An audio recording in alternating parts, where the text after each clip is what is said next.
What's up, fight fans? It's Mike from Buddhasport.com. This is my first official video blog. The last one was just an introduction.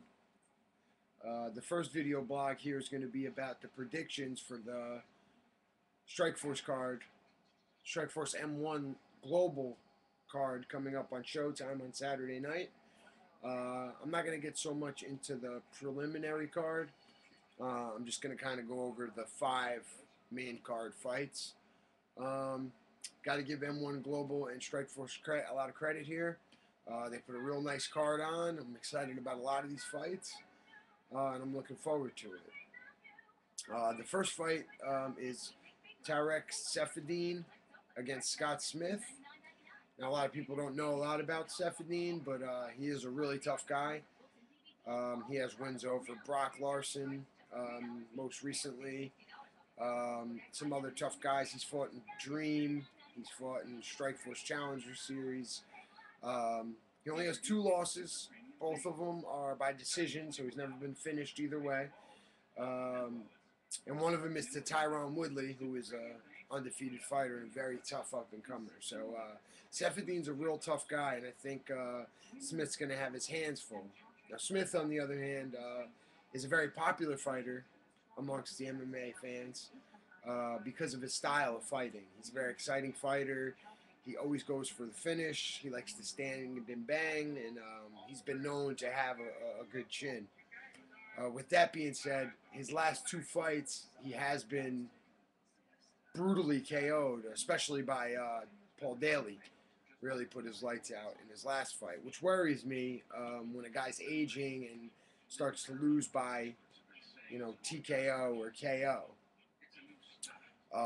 So there, in this pick, I'm actually going to go with Seferdine.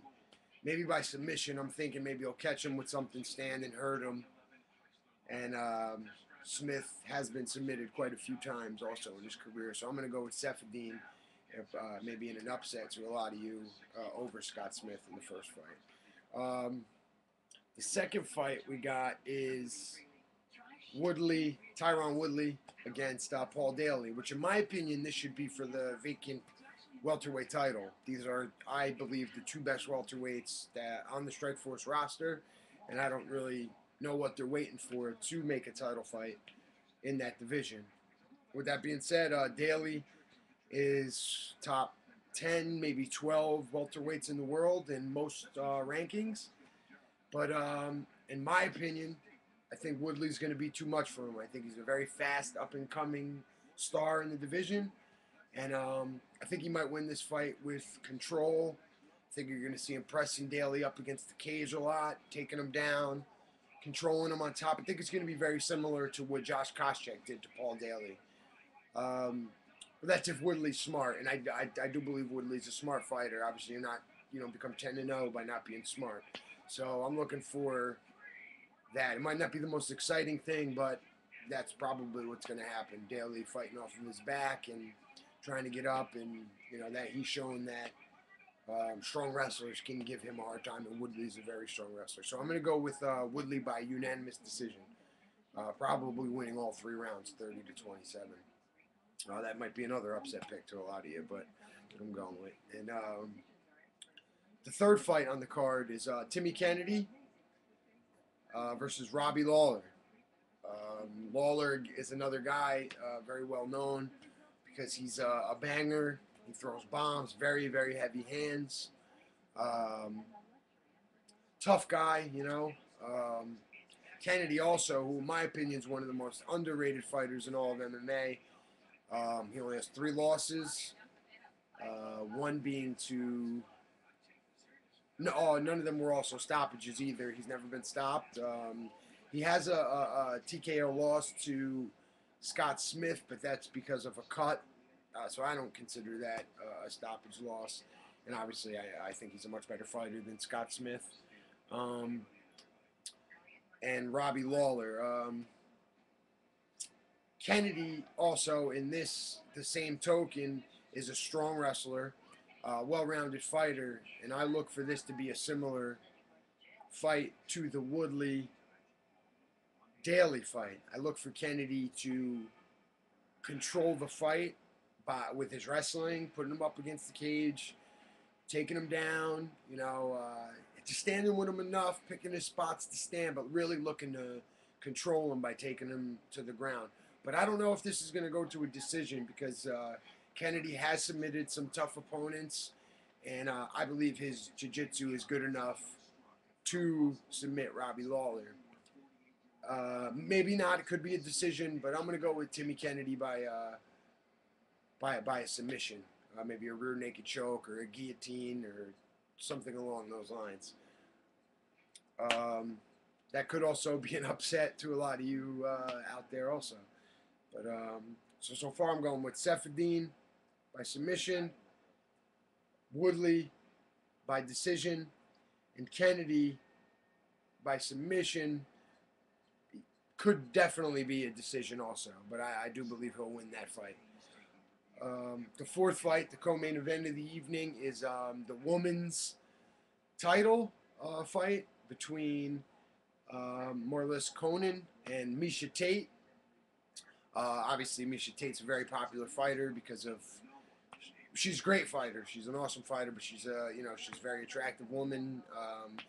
A lot of fans love Miesha.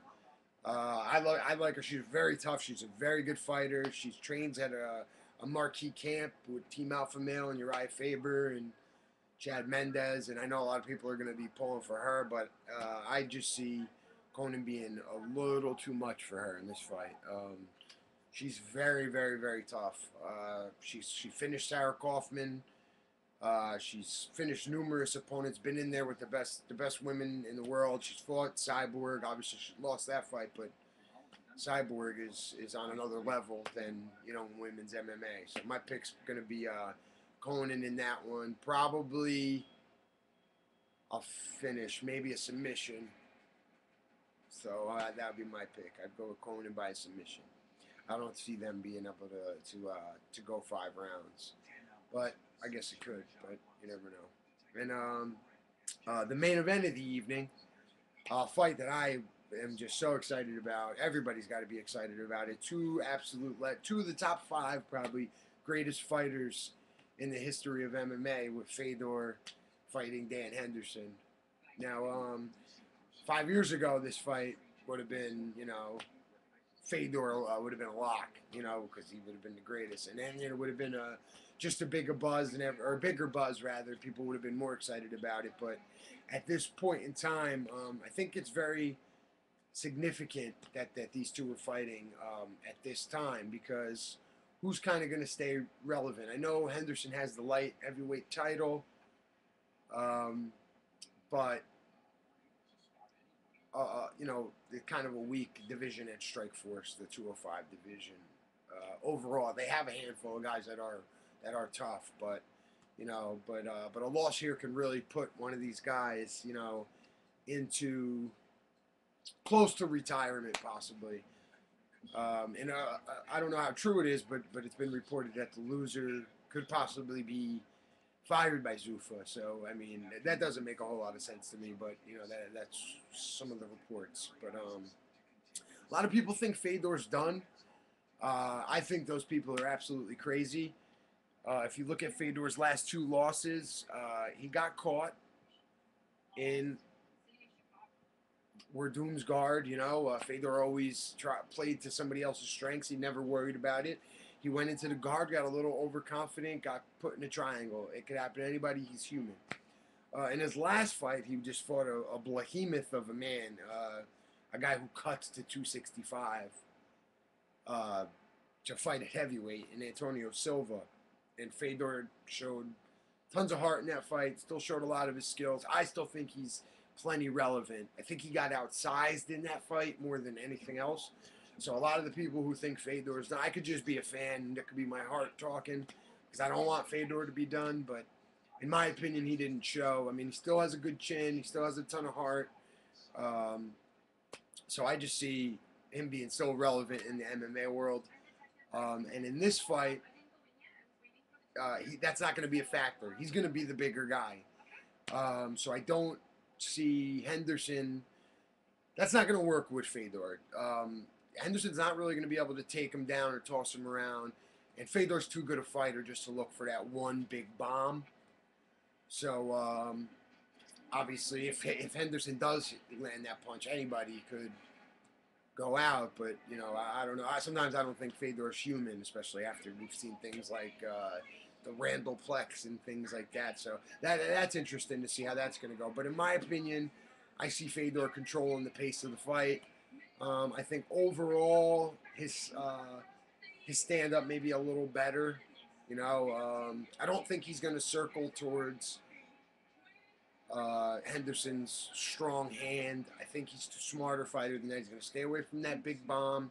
He's going to pick his spots to do things. And I see Fedor winning a decision in this. I don't think Henderson probably has the best chin in MMA. Otherwise, I would say Fedor could knock him out. But I'm not sure anybody could knock out Henderson. But if the fight does get on the ground, I could very easily see Fedor catching Henderson in a submission.